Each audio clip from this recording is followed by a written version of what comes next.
Minor बोर्डनी का most important question देखने वाले हैं। अगर आप लोग 2026 में यहाँ पर एग्जाम देने वाले हैं तो यह वीडियो आप लोग के लिए बहुत ज़्यादा खास होने वाला है। अगर आप लोगों को ओल्ड वीडियो नहीं मिला होगा तो आप लोग इस वीडियो से कवर कर लीजिएगा, क्योंकि बहुत सारे मोस्ट इंपोर्टेंट क्वेश्चन हैं जो कि आप लोग कम समय में अच्छी तैयारी कर सकते हैं, जिसमें हम लोग यहाँ पर जितनी भी महत्वपूर्ण परिभाषा हो गया, प्रमुख नियम हो गए और भी बहुत सारे ऐसे क्वेश्चन होंगे जो कि हर साल यहाँ पास आपके एग्जाम में पूछे जाते हैं। ऐसे क्वेश्चन हम लोग यहाँ पास कवर करने वाले हैं। तो देखिए, पहले यूनिट में आपका पहला क्वेश्चन आता है, कोई 10 इमारती लकड़ी देने वाले पादपों के वनस्पति नाम बताइए। यानी कि आपसे पूछा गया है कि ऐसे कौन से पेड़ हैं या फिर इमारती लकड़ियां हैं जिससे हम लोग अच्छी तरीके से जैसे कि आपको कुर्सी वगैरह जो बनते हैं, ये सब कुछ किससे बनता है? लकड़ी से ही बनता है। तो कुछ ऐसे यहाँ पास पेड़ बताना है या फिर पादप के नाम बताने हैं जो कि आप लोग के लिए इम्पोर्टेंट होने वाला है। इसके बाद पूछा गया है क्या, कत्था उत्पाद का प्रभाव चित्र बनाइए। यानी कि कत्था कैसे बनता है, उसको कैसे प्रोड्यूस किया जाता है, उसके बारे में आपको समझाना है।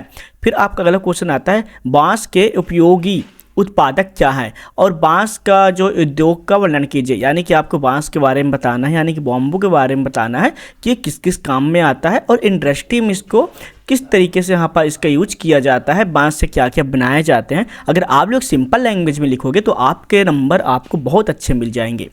इसके बाद हम लोग और भी आगे बढ़ें तो और भी क्वेश्चन आता है क्या, भारत की इमारती लकड़ी उत्पादक वृक्ष एवं उनके पदार्थ, जैसे कि आपका शीशम हो गया, साल हो गया, सागौन हो गया, देवदार हो गया, बबूल हो गया, कुछ इनके क्या वृक्ष या फिर पेड़ कह सकते हैं, इनसे क्या क्या यहाँ पर बनाया जाता है, इन सब चीज़ के बारे में आपसे पूछा जाएगा। तो अगर आप लोग इनमें से कोई भी अच्छे तरीके से कर लेंगे, अगर आपसे ये पूरे पूछे गए तो डायरेक्टली आपसे किस में पूछा जाएगा? ये लॉन्ग ऐसे टाइप क्वेश्चन में पूछा जाएगा। अगर आपसे केवल इनके बारे में शीशम हो गया या फिर बबूल हो गया तो डायरेक्टली क्वेश्चन किस में पूछा जाएगा? ये शॉर्ट में पूछा जाएगा।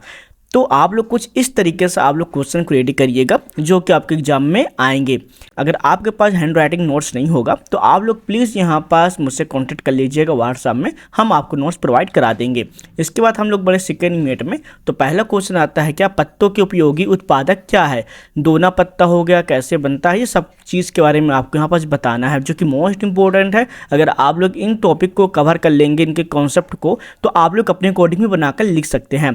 फिर इसके बाद हम लोग और भी आगे आए तो यहाँ पर पूछा गया क्या, प्लास अथवा चाय की पत्ती आधारित उद्योग पर निबंध लिखिए। यानी कि प्लास हो गया, फिर चाय की पत्ती हो गई, वो कहाँ कहाँ यूज होता है, इससे कितने उद्योग है, यानी कि इंडस्ट्री लेवल कैसा है इनका, तो सब कुछ आप लोग इजीली इन टॉपिक को कर लीजिएगा। इसके बाद हम लोग और भी बढ़ें, जिसके बाद आता है क्या, नींबू हो गया, घास पर टिप्पणी लिखिए। तो आप लोग इसे लिख लीजिएगा लेमन ग्रास के बारे में। इसके बाद फिर आपके आता है क्या, मसाले के रूप में उपयोग की जाने वाली पत्तियाँ, जैसे कि आपका कसूरी मेथी हो गया, पुदीना हो गया, करी पत्ता हो गया, प्याज हो गया, तेज पत्ता हो गया। ये सारे चीज़ें जो आपके मसाले हैं ये आपके घर में भी यूज होता है, तो आप लोग इन्हें अच्छी तरीके से समझकर लिख सकते हैं। इसके बाद हम लोग और भी आगे आए तो अब हम लोग बढ़ते हैं अपने तीसरे यूनिट में। तो तीसरे यूनिट में आपका पहला क्वेश्चन आता है कि इत्र क्या है, इसके विभिन्न स्रोत का वर्णन कीजिए। इत्र मोस्ट इंपोर्टेंट टॉपिक है, पिछले बार में पूछा गया था, यानी कि परफ्यूम के बारे में। इसके बाद पूछा गया है क्या, महुए से देसी शराब बनाने की परंपरागत टेक्निक बताइए। तो ज़्यादातर जो महुए का अल्कोहल बनाया जाता है ट्रेडिशनल मेथड से, आप लोग प्लीज़ इन्हें अच्छी तरीके से कर लीजिएगा, क्योंकि अगर आप लोग इस टॉपिक को कवर करेंगे तो बहुत सारे टॉपिक आपके इजीली कवर हो जाएंगे।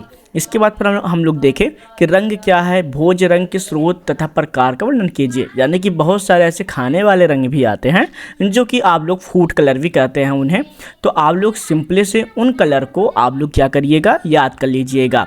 इसके बाद हम लोग और भी हैं तो साल के रोपण कर वर्णन कीजिए। तो अगर आपके टॉपिक समझ नहीं आएगा तो थोड़ा सा स्टडी कर लीजिएगा। इसके बाद हम लोग आए तो होली में उपयोग किए जाने वाले पुष्पों से प्राप्त रंगों का वर्णन कीजिए। यानी कि कभी कभी क्या होता है कि होली में पेड़ों से भी यहाँ पर कलर बनाया जाता है, जो कि हमारे स्किन के लिए बहुत क्या बोलते हैं कि ज़्यादा हार्म यहाँ पास नहीं करता और नेचुरल कलर होता है, तो हमारी स्किन में भी कोई भी इफेक्ट नहीं देता। इसलिए अगर आप लोग ऐसे पुष्पों के बारे में जानते हैं तो आप लोग याद कर लीजिएगा। अगर आपको नहीं पता होगा तो आप लोग मेरे नोट्स या फिर बुक से आप लोग रेडी करेंगे तो ये सारी चीज़ें आपको ईजिली समझ में आ जाएंगी। इसके बाद हम लोग और भी आगे चले तो हम लोग बढ़ते हैं अपने चौथे यूनिट में। तो पहला आपसे पूछा गया है क्या, पोहा उत्पादन पर टिप्पणी लिखिए। आप लोग तो पोहा डेली खाते होंगे तो आप लोग इस अच्छे तरीके से याद कर लेंगे, लेकिन पोहा कैसे बनाया जाता है ये मोस्ट इंपॉर्टेंट है, तो आप लोग इसे अच्छे तरीके से आप लोग कवर करिएगा। इसके बाद फिर आपका आता है क्या, जेली क्या है, जेली कैसे बनाई जाती है, तो ये भी मोस्ट इंपॉर्टेंट है, तो आप लोग इसको भी एग्जाम में अच्छे तरीके से कवर कर लीजिएगा। फिर हम लोग और भी आगे बढ़े तो यहाँ पर पूछा गया क्या, तेल एवं वसा उत्पाद करने वाले पौधे पर टिप्पणी लिखिए। यानी कि कौन कौन से ऐसे पौधे हो गए या फिर पेड़ हो गए जिससे यहाँ पास क्या होता है, वसा उत्पाद होता है, लेकिन ज़्यादातर ये पौधे से ही यहाँ पास तेल को बनाया जाता है। ये मोस्ट इंपॉर्टेंट है, तो आप लोग याद रख लीजिएगा। फिर इसके बाद हम लोग और भी आगे आए तो स्टार्च हो गया, ग्लूकोज है, इसका उत्पाद निबंध लिखिए। तो आप लोग स्टार्च एवं या फिर ग्लूकोज कैसे यहाँ पर बनाया जाता है इसके बारे में आप लोग अच्छे तरीके से समझ कर लिखिएगा। हम लोग और भी आगे हैं तो दाल पर टिप्पणी लिखिए। तो अगर आपसे दाल पर कोई भी क्वेश्चन पूछा जाता है तो उसके कुछ टाइप होते हैं, आप लोग उन्हें याद रख लीजिएगा, उस पर टिप्पणी अच्छे तरीके से लिख सकते हैं। इसके बाद फिर आपसे आता है क्या, गेहूं से स्टार्च उत्पादन पर संक्षिप्त टिप्पणी लिखिए। तो गेहूं से कैसे स्टार्च बनाया जाता है उसके बारे में ही आप लोग के यहाँ पर संक्षिप्त में टिप्पणी लिखना पड़ेगा। इसके बाद हम लोग और भी आगे चले तो कुछ और भी टॉपिक आ जाते हैं, जैसे कि व्यावसायिक स्तर पर तेल उत्पाद की प्रक्रिया पर संक्षिप्त टिप्पणी लिखिए। यानी कि अगर आप लोग कोई बिजनेस कर रहे हैं तो आप लोगों को पता होगा कि तेल मोस्ट इंपॉर्टेंट है और हर घर में यूज होता है। तो तेल कैसे बनाया जाता है, कौन कौन से पौधे से यहाँ पर तेल बनाया जाता है और इंडस्ट्री लेवल पे कैसे यहाँ पर प्रोड्यूस किया जाता है, अगर आप लोग उनके बारे में अच्छे तरीके से करेंगे तो आपको यहाँ पर अच्छे नंबर मिल जाएंगे। इसके बाद फिर आपका कुछ और भी टॉपिक हैं, जैसे कि जैम हो गया, जूस हो गया, सॉस हो गया, अचार हो गया, ये कैसे यहाँ पर बनते हैं, ये मोस्ट इंपॉर्टेंट टॉपिक है और आपके एग्जाम में ज़रूर पूछा जाएगा। आप लोग इस टॉपिक को अच्छे तरीके से कर लीजिएगा। हम लोग बढ़ते हैं अपने 5वें यूनिट में। तो 5वें यूनिट में भी कुछ ऐसे टॉपिक हैं, जैसे कि आपका गुड़ के उपयोगी उत्पाद क्या है, यानी कि गुड़ से क्या क्या बनाया जाता है और गुड़ कैसे बनता है, भी मोस्ट इंपॉर्टेंट है, तो आप लोग इसे याद कर लीजिएगा। इसके बाद पूछा गया है कि अगरबत्ती बनाने की विधि। आज के टाइम पे जो मार्केट लेवल पे जो सबसे ज़्यादा यहाँ पर बिजनेस बन रहा है वो अगरबत्ती का भी बन रहा है, तो अगरबत्ती कैसे बनाया जाता है ये भी मोस्ट इंपॉर्टेंट है, तो आप लोग इसे अच्छे तरीके से कर सकते हैं। इसके बाद पूछा गया क्या, जूट की खेती पर टिप्पणी लिखिए। यानी कि जूट की खेती कैसे की जाती है इसके बारे में।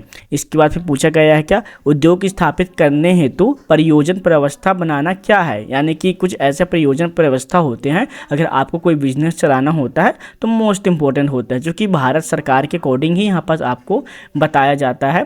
साथ में अगर हम लोग और भी आगे देखें तो कुछ यहाँ पर चीनी के निर्माण प्रक्रिया, यानी कि शक्कर कैसे बनाए जाते हैं, ये भी मोस्ट इंपॉर्टेंट टॉपिक है, तो आप लोग इसे कर लीजिए। तो बस कुछ इतना ही टॉपिक है आपके एग्जाम में। अगर आप लोग यहाँ पर 2026 का एग्ज़ाम अच्छी तरीके से देना चाहते हैं तो प्लीज़ मैं यही कहूँगा कि यहाँ पर हम लोग कम ही टॉप ऐसे क्वेश्चन रखे हुए हैं जो कि आपके एग्जाम के लिए इंपॉर्टेंट है। आप लोग यहाँ पर टॉप यहाँ पर 5 ही क्वेश्चन देख सकते हैं जो कि आप लोग इजीली अच्छी तरीके से इन्हें कवर करके अच्छे नंबर ला सकते हैं। तो चलिए मिलते हैं इसके नेक्स्ट वीडियो में। अगर आप लोगों को यहाँ पास इनके लेक्चर चाहिए तो प्लीज़ कमेंट में लेक्चर कर लीजिएगा।